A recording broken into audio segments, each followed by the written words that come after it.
a novel which follows a uniquely South African love story that captures the highs and the heartbreaks of modern relationships.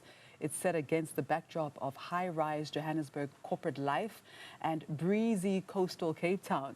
The book explores contrasts of rural and urban culture through human connections. And we're now joined in studio by the author, Anele Matshisi. Thank you so much for your time. Thank you for having me. And thank you so much for this book. This is the book that none of us even knew we even needed. Yeah. And congratulations. How's the book been received so far? The reception has been very, very good. And I'm actually surprised as well because it's my first book that I've published so far. But yeah, the reception has been very good. The feedback as well has just been incredible. So I'm humbled. That's wonderful. It's your first book that you've published, but not your first book that you've written. Correct. Yes. You've got 2 unpublished bodies of work. Yes. When did the literature bug bite? It's been coming for years. I think it was just a matter of time. You know, I often say when I talk to my friends about, for example, when I was writing this book, I always tell them that it didn't feel like I was writing. It felt like breathing. So, and that was the experience, you know, writing this book. It just felt not just, it was like the right moment, but it just felt like this is where I am, and this is who I am, and this is what I'm supposed to be doing. And so, yeah, it just feels like that for me, and I'm just really, really enjoying even the mental space that comes with it, because it's not just creativity, but it's also an escape, and just also to I exist without apology when I write. Ooh, you exist without apology. Yeah. I love that. So literally, when did it begin? Like for someone out there who's wondering, how do I know if I'm a writer? When did you know that you were a writer, and that this was your purpose in life? I would credit my parents. I would credit my parents.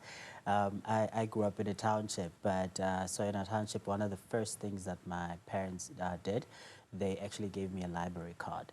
So I grew up going to the library, and so I would always imagine what it must have been like being the author of this. And funny enough, that part of my upbringing helped me to see the world in such a weird way. I call it a weird way, but this is how I see the world. I always see the world like a library, and people are books. And so when you talk to each and every person, you'll find out there's a story. And this book as well actually does that. I delve into, you know, different stories and different lives and different just pages of people's lives. And one thing I've learned about human existence is that we're complex.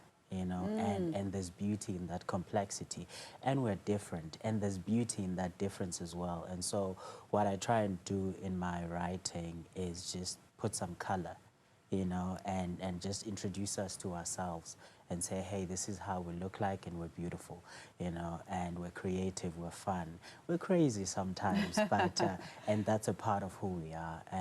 But yeah, the bug in itself, or the process, or that moment where I knew that I'm a writer, I definitely credit it to my parents, because they normalized literature.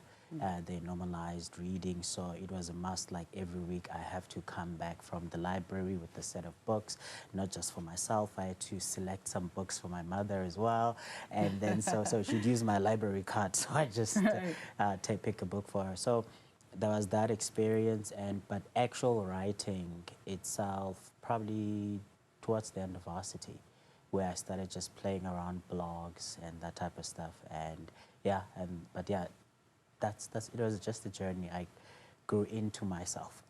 That's amazing. We have very similar stories. Yeah. Now, this is a beautifully written book, and the way that you've really dived into, is that an actual word? Is it dove? Hey, English. Dived.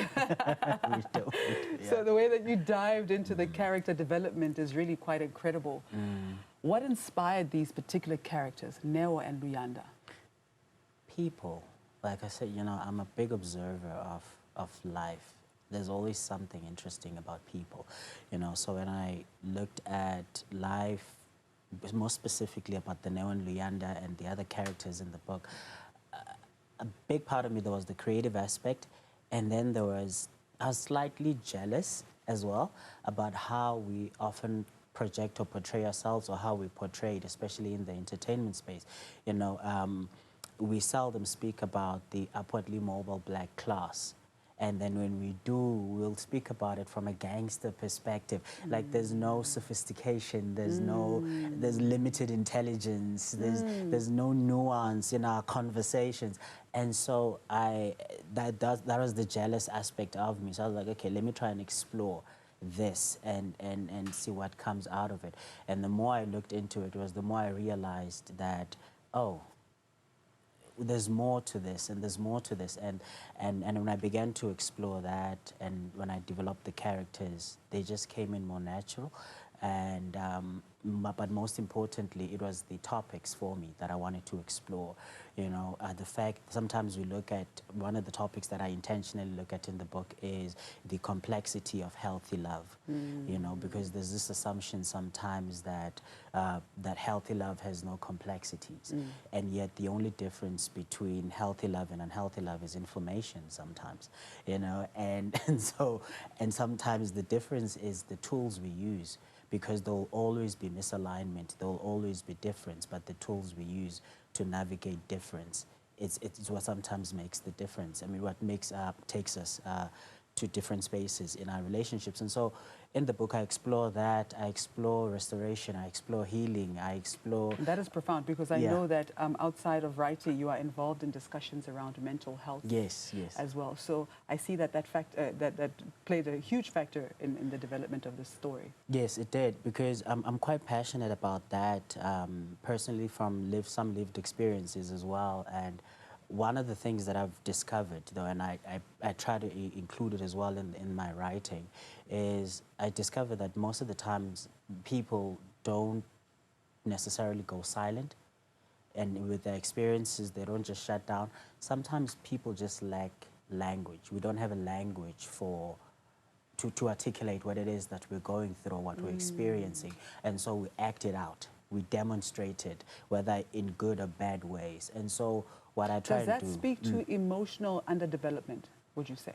To a certain extent. My experience, for instance, why I say to a certain extent, my experience is when it comes to working with men in the mental health space, for instance, one of the things that I discover personally as well that I experienced is that it's not underdevelopment, it's sometimes the assumption of who we are. You know, there's this assumption that men are simple. You know, and men believe it as well. And we're men simple. are also complex. And, you know, and that women are complicated. Exactly, and because men carry very deep emotions. I always put it this way. Ooh. I always say that, you know, when a man cries, he's not crying from the moment, he's crying from childhood. And this may be the reason why that the rates of suicide are higher amongst men than women, because we make assumptions that men don't feel. Yes.